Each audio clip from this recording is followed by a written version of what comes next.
Olá pessoal, em primeiro lugar aqui o, o like aqui para os comentários que a gente tanto gosta. Vamos ver aqui. Tá. O Guilherme pergunta aqui basicamente Tesouro Direto versus fundos imobiliários, tá? Só que vamos ver o detalhe do que ele questiona para nós. Ele já tem uma reserva de emergência, faz aportes nos 13 IPCAs principais, 26, 35, 45, visando médio e longo prazo. Então, tá perfeito. No último mês, comecei a me aventurar em renda variável com os fundos imobiliários. Acredito que você tenha aproveitado bons preços de ativos em liquidação durante a crise, né, Guilherme? Minha ideia é manter os aportes no Tesouro Direto de médio e longo prazo e fazer aportes também em fundos imobiliários. Então, você vai dividir o seu aporte mensal entre essas duas modalidades de investimento, né? Perfeito. Minha dúvida é a seguinte: visando o longo prazo, compensaria mais eu manter o montante em IPCAs longos e ver os juros compostos agirem, ou investir em FIIs de qualidade com DI moderado, dividend yield, né? E reinvestimento dos dividendos? Agradeço desde já por todos os vídeos, etc, etc. Olha, Guilherme, assim, ó, nós podemos dar uma opinião aqui, tá? Que não é recomendação, tá? É uma opinião para você considerar aí nos seus estudos, tá? Eu vejo, assim, várias questões, tá? Nós temos, assim, ó, o... nós ainda temos as taxas um pouco altas no Tesouro Direto e ainda com chance de ganho na marcação a mercado, especialmente para os IPCAs longos, tá?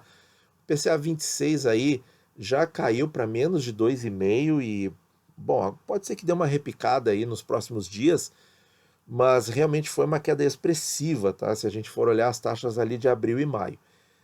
Mas no 35 e no 45 tem chance ainda de haver um ganho na marcação a mercado. Então eu acho assim, ó, possibilidades para você é esperar a taxa cair mais e realizar uma parte desse ganho, certo?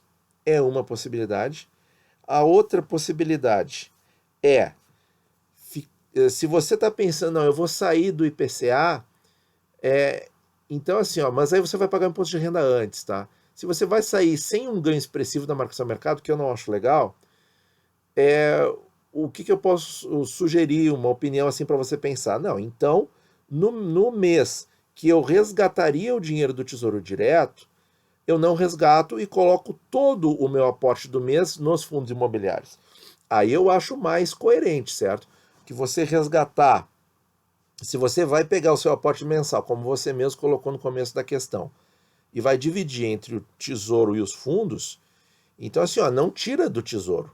Deixa o que está lá, certo? Para adiar o máximo possível o pagamento de imposto de renda, e com o dinheiro novo, aí você aloca só em fundos imobiliários.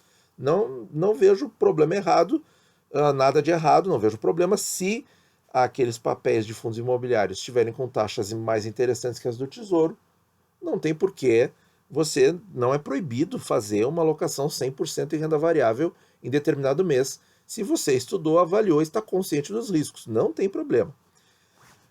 Já um problema que eu vejo em trocar IPCA longo por fundo imobiliário é o seguinte, é que no fundo imobiliário nós temos mais riscos de longo prazo que no Tesouro, muito mais. Vou citar dois aqui. Os dois riscos de longo prazo são o seguinte: se você pega aí um IPCA 35, eu acho que não seria muito, porque em 15 anos talvez essas mudanças que eu vou falar aqui não sejam tão importantes. Mas no 45 eu acho que sim. Aí eu prefiro o 45 a qualquer fundo imobiliário sob essa ótica, sob esse ponto de vista. Que é o seguinte: o fundo imobiliário tem o risco da gestão mudar e mudar as suas condutas. Então, por exemplo, eu acompanho vários canais de fundos imobiliários e tem um canal de um rapaz aí muito simpático, agora me fugiu o nome dele, mas ele sempre faz vídeos muito assertivos. E ele fala lá dos fundos que ele investe e será que foi o ALZ? Agora eu não me lembro, pessoal. A LZR, não tenho certeza se é isso. Que ele disse que mudou a gestão, né? e o fundo passou a emitir novas cotas, né? Toda vez que um fundo imobiliário emite cotas, ele vai comprar mais ativos. E isso pode ser um problema, porque para quem está interessado na renda, o fundo imobiliário pode, por exemplo, o fundo imobiliário tem um tamanho aí de 500 milhões de reais e faz uma emissão no mercado de cotas para captar 200 milhões, vamos supor. Pô, ele era 500, vai aumentar 200, vai ficar 700. Só que esses 200 ele pode alocar em ativos que estão rendendo pior do que os ativos iniciais dele. E no cômputo geral, a rentabilidade, o DI, o Dividend Yield, pode reduzir. Então, muitos investidores de fundo imobiliário não gostam de fundos imobiliários que se expandem, né? Que fazem captações no mercado, tá? Então, isso é uma variável a mais, porque a gestão pode errar, pode comprar mal um ativo ao fazer um movimento desses. Isso é um risco que no Tesouro você não tem. E o outro risco, que aí sim é para longo prazo mesmo, seria para ver assim uma mudança na cidade, né?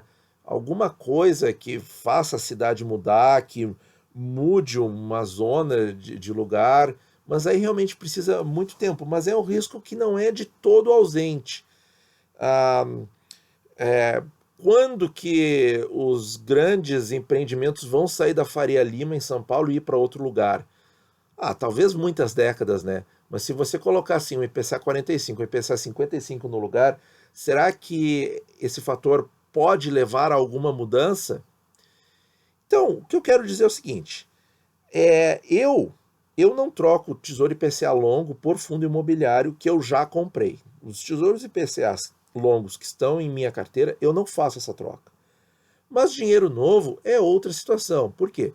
Que quando algum fator desses começar a acontecer e que me desagradar em termos tanto da cidade quanto da gestão, eu posso realizar no mercado e aplicar em outro fundo ou voltar para o Tesouro IPCA ou reaplicar em Tesouro IPCA.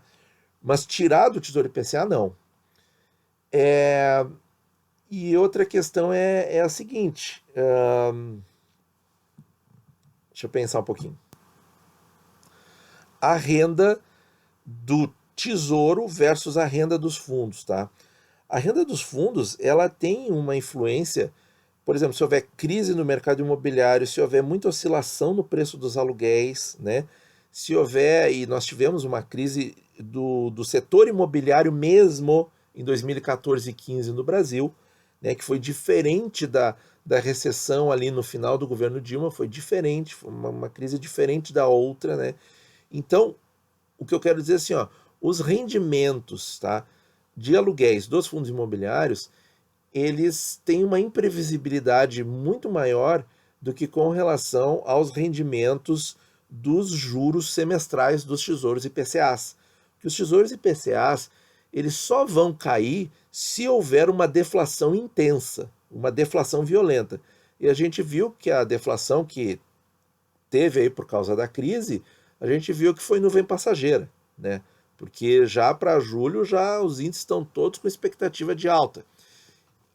E mesmo assim a deflação que houve nos meses de abril, maio, foi muito pequenininha, né? Muito pequenininha, na casa de zero alguma coisa.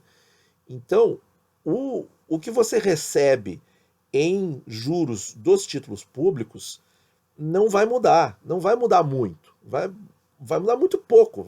Pode cair? Pode, mas tem que haver uma deflação muito intensa para chegar a ponto de alterar o VNA, que é o valor nominal atualizado, alterar de forma significativa, certo? Deflação de zero pouquinho durante 2, 3 meses não é problema nenhum. Agora, nos fundos imobiliários, tem vacância, né? Começa a sair, então são riscos a mais. Por isso que eu acho que a troca não é muito legal. E por isso que eu acho, isso é minha visão, é minha opinião, não é recomendação de nada, pessoal. Eu acho que a parcela da carteira em fundos imobiliários, como eles são renda variável, eles têm que obedecer uma alocação de risco. Então eles têm que estar no grupo da renda variável. Então se recomenda aí, né, não passar de 10 a 30%, se você for conservador, realmente não dá para passar de 10%. Se você tiver um perfil mais moderado, talvez dê para ir a 30%. Mas é isso aí, pessoal, tá? Espero ter ajudado aí nas argumentações, nas contemporizações, e bons investimentos a todos.